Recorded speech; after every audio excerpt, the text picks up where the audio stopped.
Diz assim: e perseveravam na doutrina dos apóstolos, e na comunhão,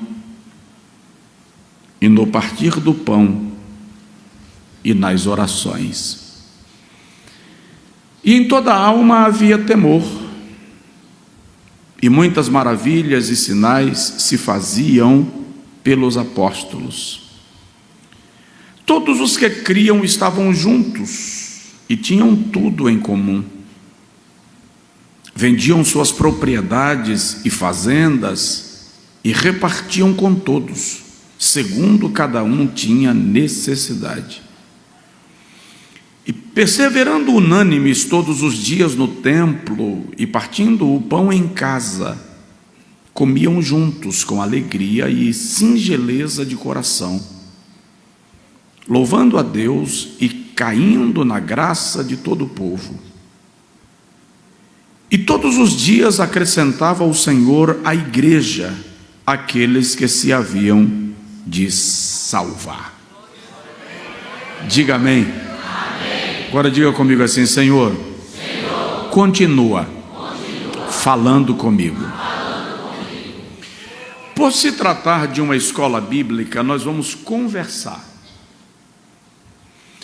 E como nós estamos falando também para líderes, digamos que de vez em quando vai ter um caldinho de mocotó,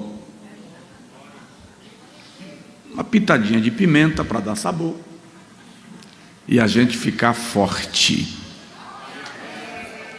Se eu fosse dar um tema para a nossa conversa de hoje à noite, eu iria chamar de a igreja que Jesus quer. Qual é a igreja que Jesus espera que nós sejamos de fato? Nós já ouvimos, já aprendemos que a palavra igreja traz na raiz da palavra, na sua etimologia, o conceito de arrancados, tirados para fora. E o tirar ali é com violência, é puxar com força. Está muito em voga nesse tempo a palavra influencer. Chama-se de influencer aquela pessoa que é capaz de influenciar outras pessoas, motivando-as, padrão de comportamento, ideias, raciocínios, estilo. É um influencer. Jesus, uma certa feita, disse: vós sois o sal da terra e a luz do mundo. Quando ele disse vós sois sal, você está com caneta e papel? Deveria. Quando ele disse vós sois sal, ele está dizendo você é padrão, ponto de equilíbrio. Porque um dos fatores primordiais do sal é justamente manter o tempero, manter o equilíbrio, gerar sabor. Vale ressaltar que na Idade Média o sal era o elemento, era o produto da natureza mais caro do mundo. Daí vem a palavra salário, porque os soldados eram pagos com sal.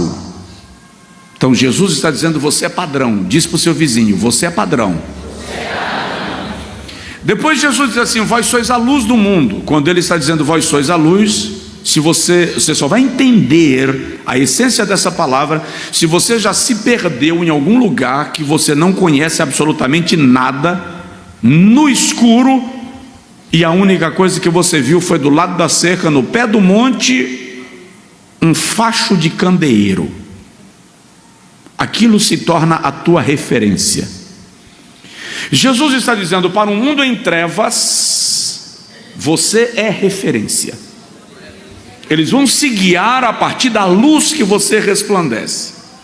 Isto é ser influencer. A igreja do primeiro século entendeu e praticou isto. Atos dos Apóstolos revelam para nós a história da igreja. Esse texto que nós estamos lendo, eu particularmente o considero o texto áureo da história da igreja. Eu peguei Atos 2,42 no nosso culto de doutrina e fiquei 11 meses, toda terça-feira, pregando Atos 2,42.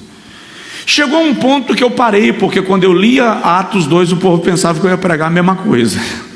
Aí eu disse, deixa eu parar aqui, porque é o texto áureo da história da igreja. Se o irmão analisar Atos capítulo 1, versículo 14, o irmão vai perceber que eles eram apenas quase 120 pessoas.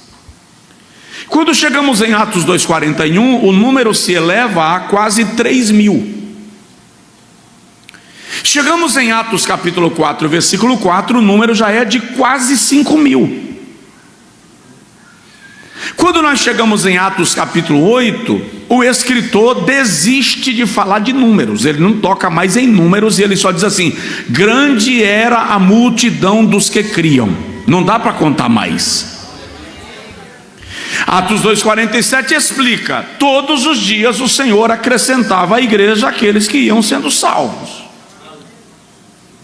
A gente chega em Romanos capítulo 15, versículo 18 a 22, e Paulo diz assim: já não há qualquer lugar onde esse evangelho não tenha sido pregado. A história diz que em 50 anos havia 500.000 de cristãos na Judéia, e em 60 anos o mundo inteiro já sabia quem era Jesus. Quando eu vejo isso, eu tenho que comparar com a gente, porque eles não tinham templo, não tinham carro, não tinham navios, não tinham aviões, não transmitiam culto por satélite, eram perseguidos pelo império, mortos pelo império, execrados pelo império, seus bens eram confiscados pelo império, e em 60 anos eles evangelizaram o mundo. Nós temos bancos, sim, existem igrejas e ministérios ao redor do mundo que têm bancos, cadeias de rádio e televisão, frota de aviões, carros, navios, lanchas, templos, as leis nos protegem, temos políticos ocupando cargos representando os interesses e ideias da igreja, temos aqueles que não representam a igreja, mas fingem e ficam lá fazendo pracinha. Mas dos 7,6 bilhões de habitantes da terra, pelo menos 3 bilhões de pessoas nunca ouviram falar de Jesus. Então a pergunta que eu faço sempre é: o que os irmãos da igreja primitiva tinham que nós não temos? Porque o que nós temos e eles não tinham é fácil numerar. Aí alguém outro dia chegou para mim e disse assim: Deus não faz mais milagres como antigamente, porque a igreja não ora. Eu disse para ele: se tu não ora, fala por tu, porque eu conheço gente que ora. Eu conheço gente que entra no quarto quinta-feira e sai domingo. Eu conheço gente que vai para o monte toda quarta-feira à noite e volta domingo pela manhã. Então não é falta de oração. Aí o outro disse: é falta de fé. Tá, alguém aqui crê que Jesus cura? Se crê, levanta a mão. Então não é falta de fé. Então alguém me diz assim: é porque nós estamos em outra dispensação, e nesta dispensação Deus não faz mais milagres. Não, quando eu leio a Bíblia teologicamente, biblicamente, nós estamos na mesma dispensação que a igreja primitiva viveu, da graça. Acontece que na igreja primitiva, milagres não eram resultado isolado da fé ou da oração. O milagre era o resultado de uma operação conjunta. Sua Bíblia está aberta? Atos 2,42, projeta para mim, por favor. Olha só: e perseveravam, diga comigo, e perseveravam. Muito bem, perseveravam em quê? Primeiro, na doutrina. Diga comigo, na doutrina. Sabe o que é isso? Anota: influenciavam pelo ensino. Eles influenciavam o mundo pelo ensino sistemático da sã doutrina. Eu vou falar um pouquinho disso daqui a pouquinho. Então, o primeiro elemento que resulta em milagres, olha o 43, não precisa mudar. 43 diz assim: e muitos milagres e prodígios eram feitos, como resultado de que perseveravam na doutrina, influenciavam pelo ensino. Segundo, perseveravam na doutrina dos apóstolos e na comunhão. Diga comigo, na comunhão. Influenciavam pelo relacionamento. Havia conexão. Os crentes não eram isolados uns dos outros, eles entendiam-se como membros de um corpo, então estavam conectados. Terceiro, perseveravam no partir do pão. Diga comigo, no partir do pão. Então eles influenciavam pela solidariedade, influenciavam pelo ensino, influenciavam pelo relacionamento, influenciavam pela solidariedade. Aí o texto diz: perseveravam nas orações. Veja que a oração é o quarto elemento do texto, não é o primeiro. Influenciavam pela espiritualidade. Diga comigo, influenciavam pelo ensino, pelo relacionamento, pela solidariedade, pela espiritualidade. Até agora não tem milagre. Aí o 43 diz: e em toda alma havia temor. Diga comigo, em toda alma havia temor. Influenciavam pelo testemunho. Só então se diz: muitos milagres e prodígios eram feitos por intermédio dos apóstolos. Quer milagre? Ensino, relacionamento, solidariedade, oração e testemunho. Aqui a gente pode encerrar a ministração, desde que eu e você decidamos que nós vamos colocar isso aqui em exercício. Os milagres vão acontecer quando a igreja entender que esse é o princípio fundamental da vida cristã. Esse é o segredo daquela igreja. Não tem fórmula, não tem segredinho, não tem técnica, tem experiência com aquilo que está escrito. Agora, partindo deste princípio, que tipo de igreja Jesus deseja que nós sejamos? E que tipo de igreja nós estamos sendo? Então eu quero falar muito rapidamente de alguns aspectos que a igreja precisa colocar em exercício para que ela atenda a esta perspectiva de Deus a nosso respeito. Caso contrário, nós seremos apenas uma organização. Então, em primeiro lugar, a igreja que Jesus quer é uma igreja que ensina e aprende. Ensina e aprende. Preste atenção, pedagogia é o ministério fundamental do cristianismo.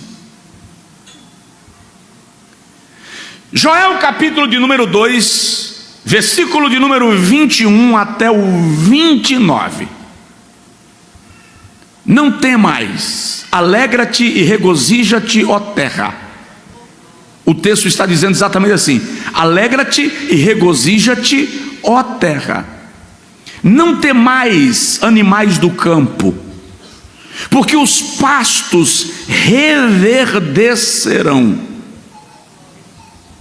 porque o arvoredo dará o seu fruto, a vide e a figueira darão a sua força. E vós, ó filhos de Sião, regozijai-vos e alegrai-vos do Senhor vosso Deus, porque Ele vos dará o ensinador de justiça. Vos dará quem? E com Ele a chuva no devido tempo, a temporã e a serôdia. Os pastos só reverdecerão e a figueira só dará fruto, porque o Senhor vai mandar chuva. Só que a chuva é resultado do ministério do ensinador de justiça. Ou seja, se há ensino, até a natureza responde. Aí o versículo de número 24, o Senhor, usando Joel, diz assim: e as eiras se encherão de trigo. 24. E as eiras se encherão de trigo, bênçãos materiais. E os lagares transbordarão de mosto, bênçãos de ordem emocional. E de azeite, bênçãos de ordem espiritual. E eu vos restituirei os anos que foram consumidos pela praga. Presta atenção, tudo isso é resultado do ensino. E eu vos restituirei os anos que foram consumidos pela praga, pela locusta, pelo gafanhoto, pela lagarta, pelo pulgão. Olha o 25, 26. E comereis abundantemente e vos fartareis. E louvareis o nome do Senhor vosso Deus, que procedeu para convosco maravilhosamente, e o meu povo não será mais envergonhado. Isso é resultado do ensino. Aí o 27 diz: e vós sabereis que eu estou no meio de Israel, e que eu sou o Senhor vosso Deus, e ninguém mais, e o meu povo nunca mais será envergonhado. E há de ser que nos últimos dias derramarei do meu espírito sobre toda a carne, vossos filhos e vossas filhas profetizarão, vossos jovens terão visões, vossos velhos terão sonhos, e sobre os servos e servas derramarei do meu espírito. Se fizer uma exegese desse texto, você vai perceber que tudo isso é resultado de: vos enviarei ensinador de justiça.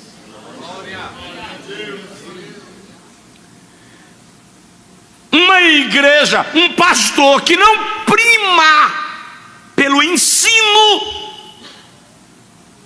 bíblico está prestando um grande serviço ao diabo. Porque quando a igreja não aprende, ela não desfruta daquilo que Deus tem para ela e nem cumpre o papel que o Senhor lhe entregou. Daí o Senhor dizer em Oséias 4:6: o meu povo perece porque lhe falta o conhecimento. E eu já vi pregador batendo na igreja, porque a igreja, usando esse texto, porque a igreja não tem conhecimento. Só que se analisar o texto, Deus não está censurando o povo. Naquele texto, Deus está repreendendo os sacerdotes que não estavam ensinando ao povo. Então a igreja que Jesus quer é uma igreja que persevera na doutrina, ensino. Paulo diz a Timóteo na segunda carta, capítulo 4, versículo 1: prega a palavra, insta em tempo e fora de tempo. Ele diz a Timóteo também que nos últimos dias Satanás levantaria espíritos enganadores, colocando comichões nos ouvidos dos ouvidores da palavra, para que não quisessem a sã doutrina e elegessem para si homens que pregassem coisas a seu próprio prazer e satisfação. Me diz, isso já está acontecendo ou não? Nós vivemos uma geração que não prima pelo conhecimento da palavra. E o interessante, quanto mais herético, aí Paulo diz aos Tessalonicenses assim: odiaram a verdade e amaram a mentira, por isso Deus mesmo os entregou ao engano. Porque quem não quer o entendimento da palavra quer o engodo. Chamaram Jesus de rei, ele rejeitou. Chamaram Jesus de bom, ele contestou. O único título que deram a Jesus e ele não questionou foi rabi, mestre, ensinador, orientador, professor. A igreja que Jesus quer é uma igreja que ensina e aprende. E aí eu analiso o seguinte: nós não matriculamos na escola dominical, por exemplo, pessoas que ainda não levantaram a mão e aceitaram a Jesus como Salvador. Se chegar uma pessoa aqui que ainda não fez a sua entrega a Jesus formalmente, como nós entendemos, e diga assim: eu quero ser aluno da escola bíblica, a gente vai dizer: é só para os crentes. Por que nós não entendemos que se a gente ensinar, o indivíduo dificilmente, depois de entender, vai rejeitar?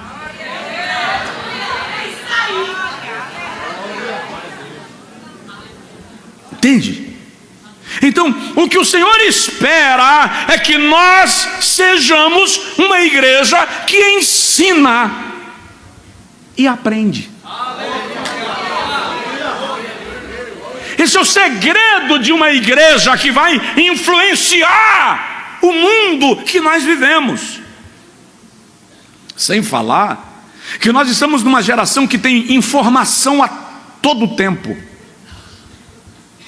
A geração do meu avô, até a geração do meu pai, pastores. O pastor dizia assim: você não vai usar esse sapato. Ninguém perguntava por quê. Está dito. A minha geração, se eu disser assim: você não vai usar esse sapato, vai perguntar: por quê, pastor? Eu tenho que justificar. E depois que eu justificar, ele vai dizer assim: e se... E eu sou pai. Aliás, me considere, eu sou pai e avô. Tá? Então quando eu digo para o meu filho, ou para minha filha algo, ele diz assim: isso aqui era no seu tempo, não era? Então, para todos os efeitos, eu estou em outro tempo. Se eu vacilar, eu me torno ultrapassado. iPhone 8.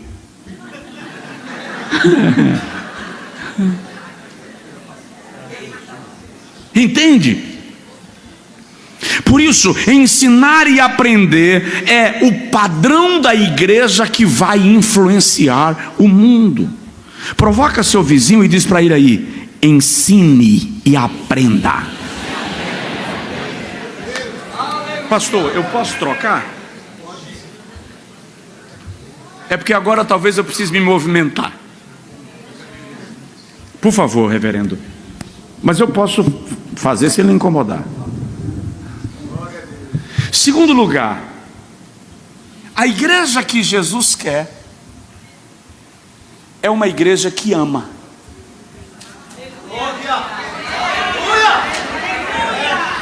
Perseveravam na comunhão.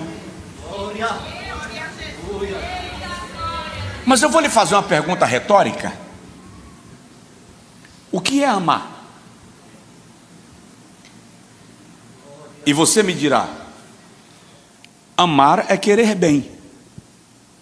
E eu te faço uma segunda pergunta, meramente retórica: querer o bem que o outro quer, ou o bem que eu quero que seja bem para ele? Porque nem sempre o bem que eu quero para o pastor Jaime será bem para ele. Eu vou dar um exemplo. Uma jornalista norte-americana estava entrevistando um casal que estava celebrando o jubileu de diamante de casamento. 75 anos de casamento. A repórter perguntou à esposa: nesses 75 anos de casamento, tem alguma coisa que a senhora se queixaria dele? Ela disse: só uma coisa. Ele tomou um susto. Ela disse: ele sempre me dá o miolo do pão, e eu prefiro a casca. Ele olhou para ela e disse: mas eu prefiro o miolo, eu não suporto a casca. Eu sempre te dei o miolo porque eu julguei que é a melhor parte do pão. Eu te dei o que eu considerei ser a melhor parte do pão, como expressão de amor. E ela estava há 75 anos comendo aquilo que ela considerava a parte menos gostosa do pão, sem reclamar que ela preferia a casca. Preste atenção, o amor mal aplicado sacrifica o outro. Então nem tudo que eu julgo que é bem para o pastor Alexandre, ele vai entender como o bem que ele precisa receber. Entende? O que é amar? Aí vem uma regra de Jesus, eles perseveravam na comunhão. Vem uma regra de Jesus, Jesus diz assim: uma mesma árvore não pode produzir fruto bom e fruto ruim. Ruim ali, entenda-se, venenoso. Fruto que alimenta e fruto que mata. A mesma árvore não pode. Tiago diz que da mesma boca não pode proceder bênção e maldição. O próprio Tiago diz que de uma mesma nascente não pode nascer água doce e água salobra. Então preste atenção. A água que sai de mim fala mais de mim do que do outro. O fruto que eu produzo fala mais da minha natureza do que da natureza do outro. De modo que eu não posso amar o pastor Alexandre e odiar o pastor Jaime, porque da mesma fonte não produz coisas boas e ruins. Significa que se eu amo o pastor Alexandre e odeio o pastor Jaime, muito provavelmente eu não amo o pastor Alexandre. Ele tem algo que me interessa e eu finjo diplomacia emocional para alcançar o que eu quero.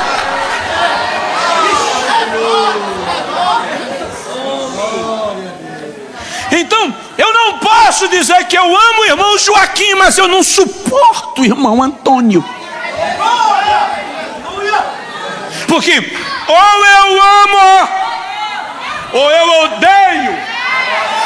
E isso não fala do pastor Alexandre nem do pastor Jaime, isso fala de mim. Se eu amo ou se eu odeio, não é a natureza e o caráter deles que está em questão, é a minha natureza. Então eu decido se eu vou produzir água doce ou água salobra. Eu decido se eu serei árvore que alimenta ou árvore que mata. Eu decido se eu serei bênção ou maldição. Sem querer magoar, pergunta para o seu vizinho assim: que tipo de fonte você é?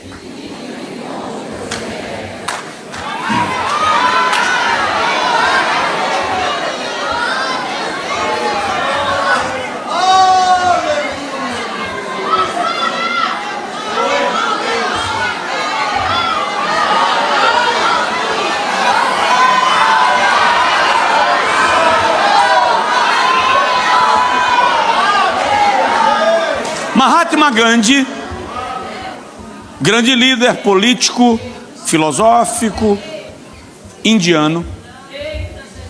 Conta-se que quando jovem ele foi estudar, fazer direito em Londres. Muito pobre.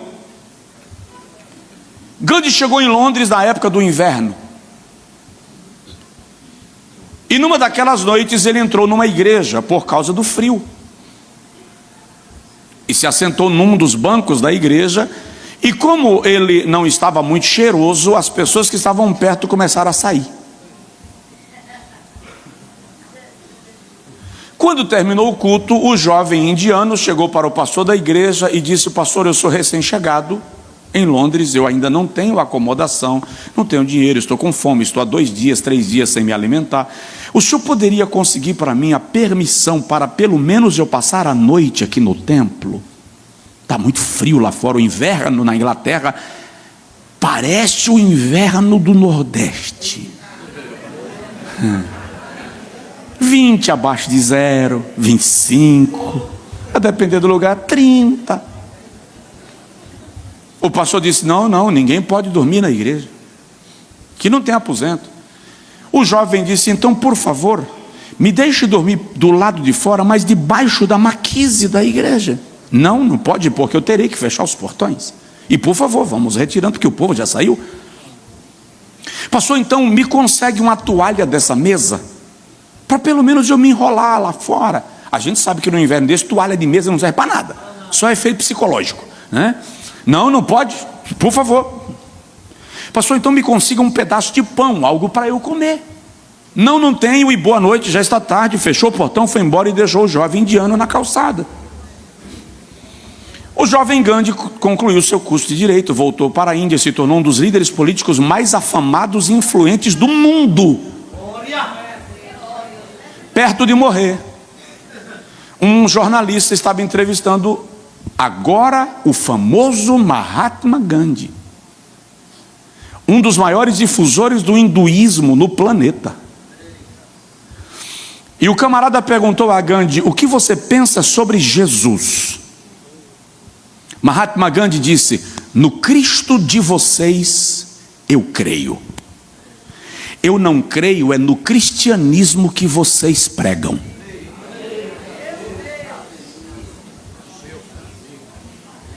Eu te pergunto, se um mendigo entrar mal cheiroso, cheio de tumores, e sentar do seu lado, como você reage?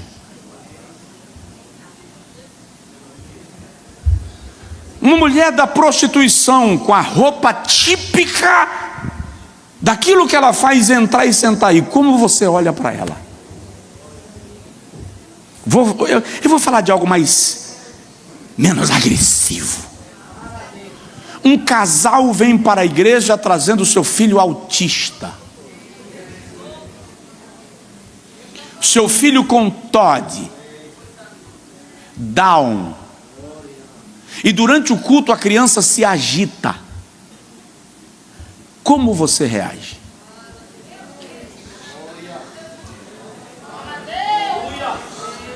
A gente ama ou pede para a mãe se retirar do culto porque o filho dela está incomodando.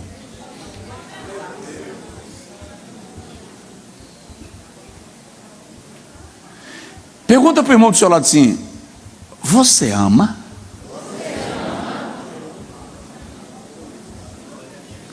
A igreja que Jesus quer que sejamos é uma igreja que ama.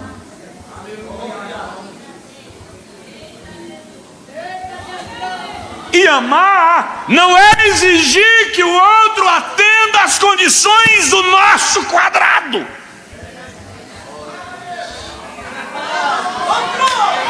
É trabalhar para que o outro seja atendido nas suas necessidades. E é aqui que a gente está apanhando. Por quê? Porque eu te amo, mas não te amo. Porque eu te amo desde que você acredite no que eu acredito, faça o que eu faço, se vista como eu me visto e se comporte como eu me comporto.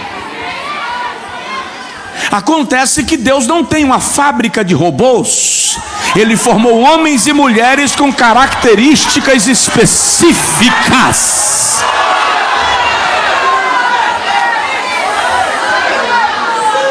Somos semelhantes, mas não iguais.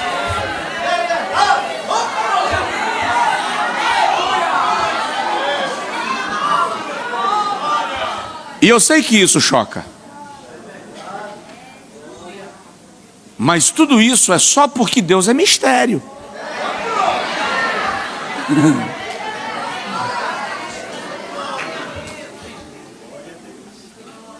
Vamos mais um pouquinho? Primeiro, a igreja que Jesus quer é a igreja que ensina e aprende. Segundo, a igreja que Jesus quer é a igreja que ama. Terceiro, a igreja que Jesus quer é a igreja que adora. E aí, sabe o que é interessante? Pastor Jaime, pastor Alexandre, pastores, quando a Bíblia diz que eles perseveravam no partir do pão, a expressão ali indica adoração. Eles faziam do servir ao próximo um ato de adoração. Porque nós pensamos que adoração é só quando a gente canta. Na verdade, nós até criamos um termo que a gente acha lindo: o momento da adoração, o momento do louvor. Não. Como jargão serve, mas como experiência cristã, não existe momento de adoração, não existe momento de louvor. A vida é um louvor, a vida é uma adoração. Nós existimos para louvar e para adorar. O que eu faço é adoração.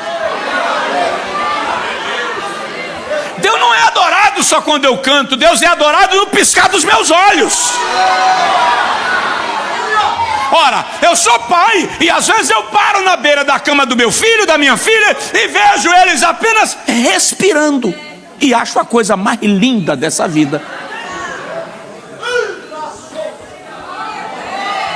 Então Deus me olha dormindo, apagado, com a boca aberta, e às vezes a baba descendo, e Deus olha e diz assim: é meu filho,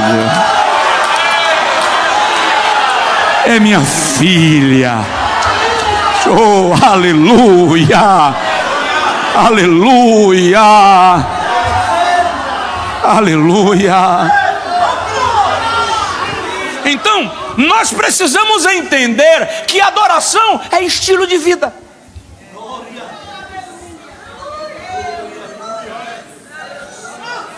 E Ele espera que eu persevere na adoração. Mateus 15, 21, vem uma mulher cirofenícia. Essa palavra define o texto, tá? Israel não gostava dos fenícios, desde Jezabel, que trouxe perturbação para Israel. Então a mulher cirofenícia chega gritando perto de Jesus e diz assim: Senhor, tem misericórdia de mim, minha filha está miseravelmente endemoniada. Marcos diz que ela deixou a filha presa em casa. Jesus não respondeu nada. Ela vem gritando e Jesus não diz nada. Tratou com um. Aí os discípulos dizem assim: Senhor, manda ela embora. Ela vem gritando atrás de nós. Jesus não responde nada e os discípulos vêm atrapalhar. Quando os discípulos falaram: Senhor, manda ela embora, a Bíblia diz que ela ajoelhou. Tipo assim: quer que eu vá embora? Me levanta.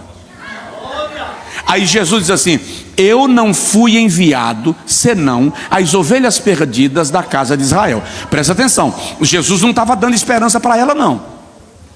Ele estava anulando a chance dela, porque ela era cirofenícia. Ele está dizendo: eu vim para os de Israel, não para os gentios. Você não está na lista. Quando Jesus diz isso, o texto diz que ela prostrou-se.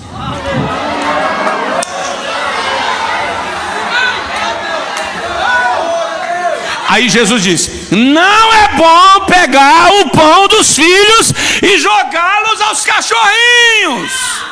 Aí a Bíblia diz que ela adorou. Presta atenção. Quanto mais tentavam desanimá-la, mais ela descia. Mas ela descia. Mas ela descia.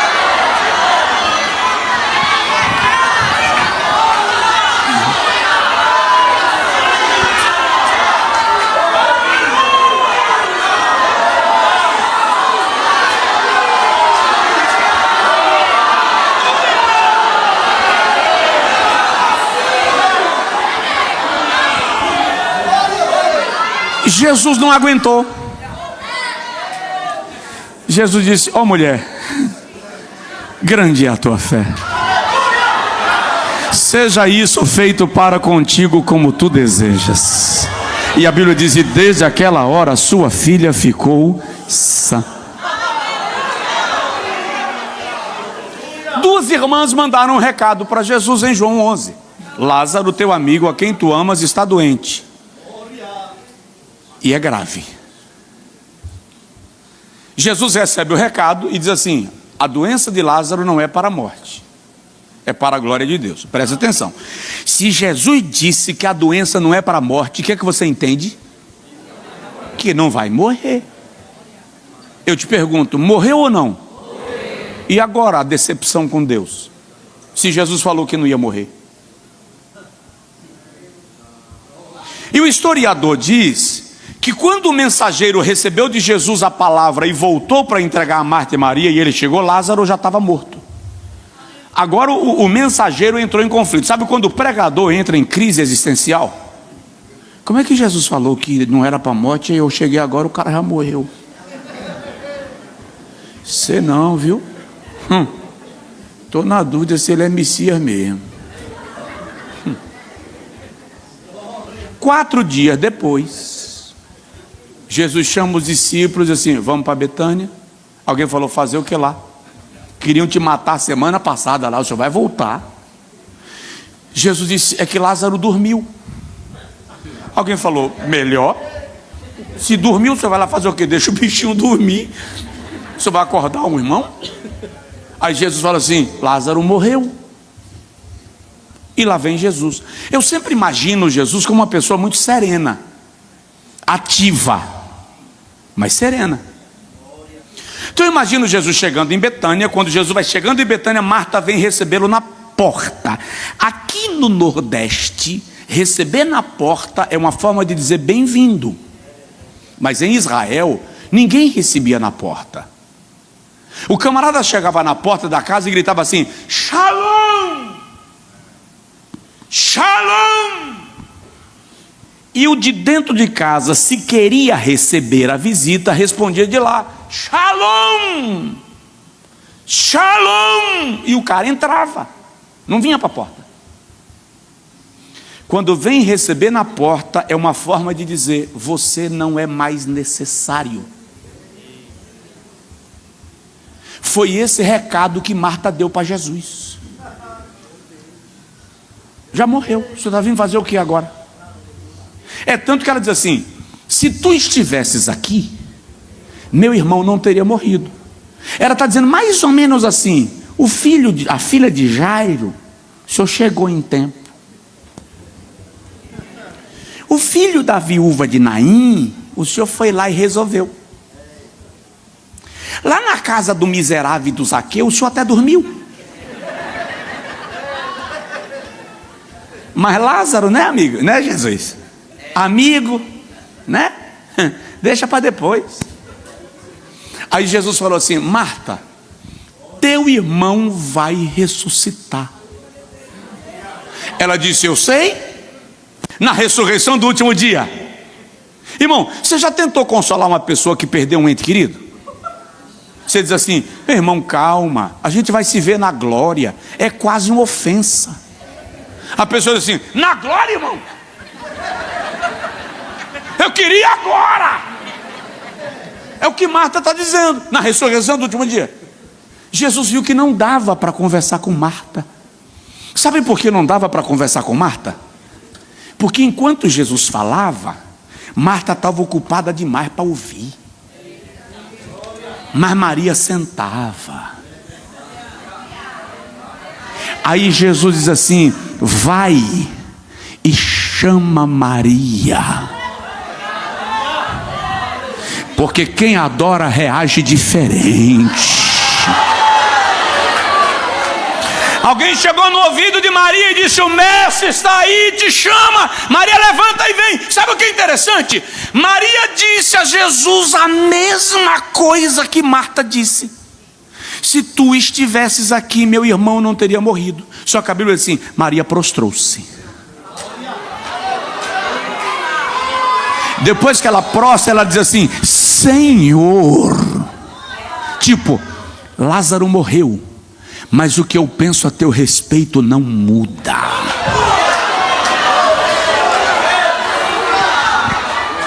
Pode ler o texto, por favor, João 11. É exatamente nessa hora que a Bíblia diz, Jesus chorou.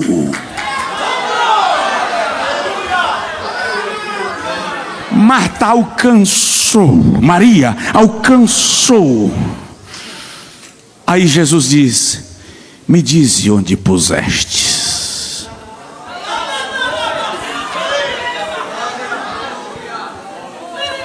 Quer milagre? Quer bênção? Quer ser a igreja que Jesus quer que você seja? Quem quer diz amém?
Emagai-lo, sua mãe de vassoura, manduragai.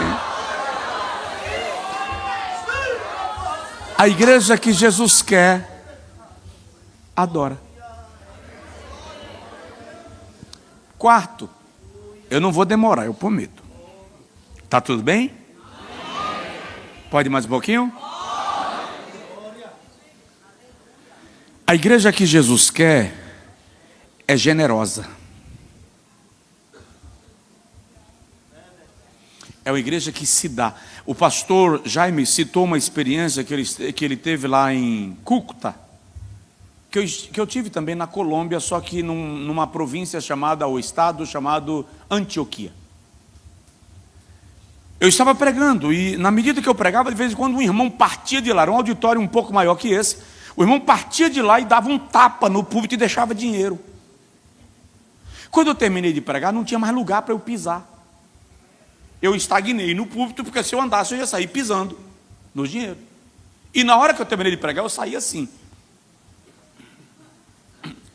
Aí eu perguntei para o pastor: o que é isso? O pastor disse: aqui na Colômbia, os irmãos têm uma cultura que quando o pregador fala uma palavra, uma frase que ele recebe como palavra profética para a sua vida, ele vem ao altar com uma oferta, selando a palavra que ele recebeu. Generosidade.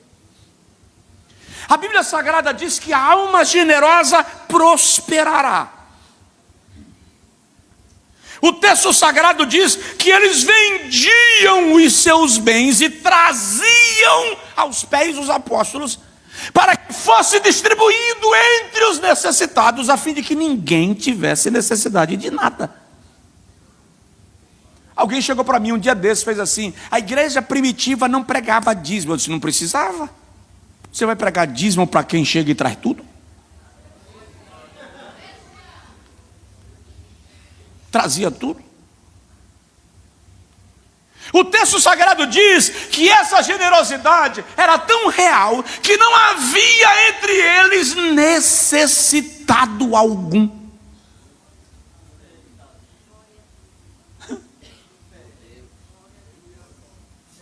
A igreja precisa aprender sobre generosidade. Generosidade em relação ao altar, generosidade em relação ao próximo. Deixa eu te falar. Eu estava pregando em Recife uma certa feita. Eu aprendi, meu pai me ensinou que sempre que eu contar experiência que envolva outra pessoa, eu nunca diga o nome. Mas se eu for falar o nome, que seja algo que vai elevar o nome do Senhor. Eu sou tímido. Eu viajo de avião, por exemplo, e eu peço para sentar no corredor. Porque se eu sentar na janela e eu precisar levantar, eu não vou pedir licença, eu vou ficar lá, congelado. Eu posso viajar 10, 12 horas num voo e eu não vou pedir licença para não incomodar.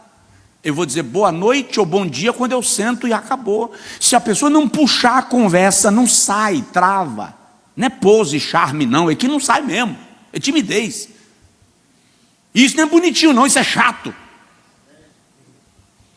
Então eu estava viajando de Recife para Salvador.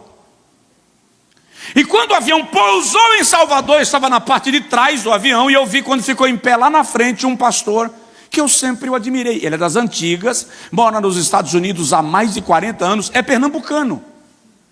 Rodolfo Bilten Miller. Maravilha. Foi? Que bênção. Aí, eu vi, eu falei, opa, quem está ali? Ele fez cruzadas no mundo inteiro. Ganhou milhares, centenas de milhares de almas para Jesus. Quando eu vi, eu não ia falar com ele. Porque eu não me aproximaria, a timidez não permitiria. Então eu fui passando direto. Mas assim, aquela sensação de, que bênção, está aqui, que legal. Quando eu fui passando, ele falou assim, pastor Josué Brandão. Eu disse, opa. Aí eu entrei entre os bancos para deixar o povo continuar passando e fui conversar com ele. Terminamos de falar e ele meteu a mão no bolso e me deu $300. Eu disse, não pastor, por favor. Uma alegria falar com o senhor. Ele disse assim, não interfira na minha colheita.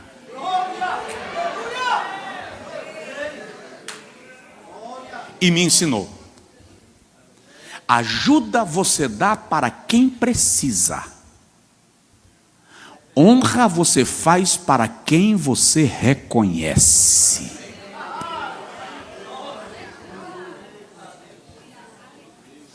Generosidade. Me senti mal um dia na minha casa. E eu tenho partilhado esse testemunho porque foi muito forte. E dizem que homem só vai no médico depois que morre. Toda regra tem exceção. Se eu descobrir que vai doer amanhã, eu vou hoje. Então, passei mal, levantei, entrei no carro e fui para o hospital. Terminou a consulta, o médico me prescreveu um remédio, meia-noite e tal. Saí do hospital, parei numa farmácia. Comprei o remédio e paguei com dinheiro. E recebi troco. Recebi o quê? Quando eu vou saindo da farmácia, tem uma senhora do lado direito, sentada na calçada da farmácia, com um recém-nascido no colo, e ela disse, me dê uma ajuda para eu comprar o leite para o meu filho? Eu respondi no automático, não tenho. Eu paguei o remédio com dinheiro e recebi? Eu tinha ou não? Eu disse, não tenho. E fui para o carro. 00:30. Entrei no carro, fechei a porta. Coloquei o cinto de segurança, funcionei o carro. Quando eu engrenei a ré, a voz da consciência disse assim, miserável.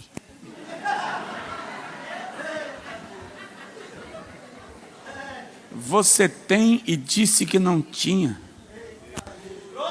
Ela está pedindo para comprar o leite do filho, mão de vaca. Bom, foi tão forte, pastor, que eu desliguei o carro, tirei o cinto e voltei. Eu cheguei para ela e perguntei assim, qual é o leite que a sua criança toma? Ela não acreditou. Não, o susto que ela tomou é de quem não acreditou. Ela me disse o leite, eu entrei lá, peguei, cheguei na porta da farmácia e fiz assim, é esse? Ela disse, sim senhor. Numa alegria, o semblante abriu. Eu fui lá no caixa, paguei o leite com o troco. E ainda recebi troco. Eu tinha ou não? Quando eu voltei que entreguei o leite para ela, as lágrimas dela caíram. E ela disse, graças a Deus vou dar comida para o meu filho. E ela desapareceu na calçada. Entrei no meu carro. Funcionei o carro, coloquei o cinto. Quando eu entrei no carro que coloquei o cinto, Deus falou comigo. Quando você diz que não tem, tendo, você reivindica para si o não ter.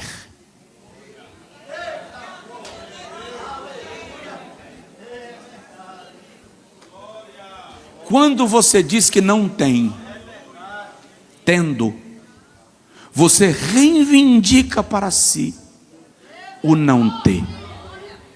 Eu aprendi a lição.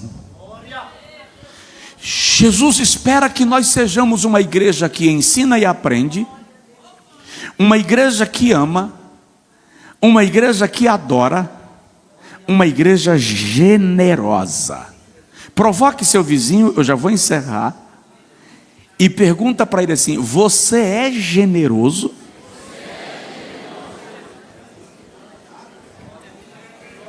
Na lei mosaica, generosidade é um princípio inegociável. É tanto que em Levítico 25, na lei da colheita, o Senhor ordena que na colheita eles não colham os beirais da plantação. Até hoje em Israel, na colheita, o camarada vai colher, ele colhe na distância que permita que alguém na estrada consiga colocar o braço e alcançar o fruto. Não pode entrar na propriedade alheia, mas se estiver com fome pode pegar e comer. Isso é lei. Um estrangeiro não pode colher direto na planta em Israel, mas ele pode colher o que cair. Por exemplo, a lei diz que se da cesta caiu espiga, o camarada não podia voltar para buscar. Deixa, porque é para o órfão, para o faminto, para o viajante, para a viúva, para o pobre. É por isso que Ruth, moabita, quando chega em Belém, vai catando atrás dos segadores, porque ela não podia pegar lá, mas o que cai da cesta dos segadores ela podia pegar. Isso é generosidade. Tem gente aqui com a sandália ressecando, por falta de uso, o couro ressecou, e a senhora não dá.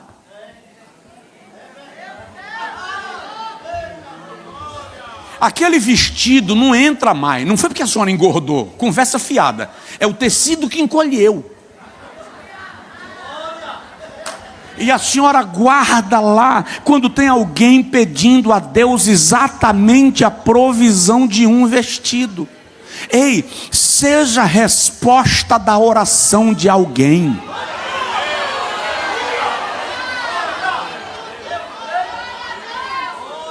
Seja a resposta da oração de alguém. Eu vou concluir. A igreja que Jesus quer, quando é uma igreja que ensina e aprende, adora, ama, é generosa, em quinto lugar, avança. Ninguém segura uma igreja que pratica os princípios que a igreja primitiva praticou. E eu vou repetir, isso não é fórmula, isso não é receita, isso é essência. Se a igreja colocar em prática, ela vai crescer. Vou repetir, Atos 1:14 eram quase 120, Atos 2:41 eram quase 3.000, Atos 4:4 eram quase 5.000, Romanos 15 não havia nenhum lugar onde o evangelho já não tivesse sido pregado, Atos 2:47, todos os dias o Senhor acrescentava à igreja aqueles que iam sendo salvos. A história diz que um dia o imperador deu uma lei, um decreto ao governador de Antioquia. E disse: prendam os cristãos, matem, confisquem os bens, extermine. Roma tratou os cristãos, até certo ponto, como selvagens. Quando o imperador chegou em Antioquia, descobriu que a igreja havia tomado toda a capital daquela província, quase toda Antioquia era cristã. Lá estavam os grandes mestres da igreja primitiva. O imperador chama o governador da província e diz: você não cumpriu a minha ordem. E o governador disse: cumpri, Alteza, fiz exatamente como o senhor disse. Prendi, matei, tomei os bens, ateei fogo nas casas. E o imperador pergunta: como eles tomaram a cidade? O governador da província disse: as pessoas veem como eles se amam e desejam ser iguais a eles. Historiador diz que os cristãos estavam nas arenas, sendo devorados por leões, ursos, lobos, hienas. E na medida que os crentes eram devorados por animais, as pessoas desciam das arquibancadas e vinham para as arenas, para também serem devoradas pelos leões, contagiados pela fé daquele povo. E diz a história que Nero perguntou: o que está acontecendo? E o assessor de Nero disse: Alteza, esse povo sabe morrer. Se fosse um romano no lugar deles, estaria gritando como porcos. Mas eles morrem dando glória ao Cristo que eles acreditam. Não é por acaso que a igreja saiu de Roma, saiu de Jerusalém, invadiu o Império Romano, alcançou a África, a Europa. E eu concluo com isso. Paulo estava indo pregar na Ásia. Se você olhar a janela 10:40 no gráfico, no mapa, você vai perceber que boa parte dos países estão na Ásia. Paulo ia para a Ásia. Meu Deus. E em Romanos 16, quando Paulo vai descer para Mísia, o Espírito Santo diz: você não vai. Mas Paulo ia pregar. Se você é impedido, você logo diz que é um demônio, mas era o Espírito Santo. Aí Paulo diz: então eu vou para Bitínia. E o Espírito Santo disse: não, vai também. Aí Paulo desce para Troade. Chega em Troade, Paulo para: vou ouvir o que Deus quer. Na madrugada ele tem uma visão. Um homem aparece e diz: desce, atravessa a Macedônia e nos ajuda. Sabe o que Paulo fez? Atravessou o oceano e chegou na Europa. O evangelho encheu a Europa e desceu para a América do Norte. Da América do Norte, o evangelho veio de navio até chegar em Belém do Pará. E chegou em Recife. Se Paulo não tivesse atendido a visão de Atos 16, provavelmente nós estaríamos na lista da janela 10:40. Sabe por que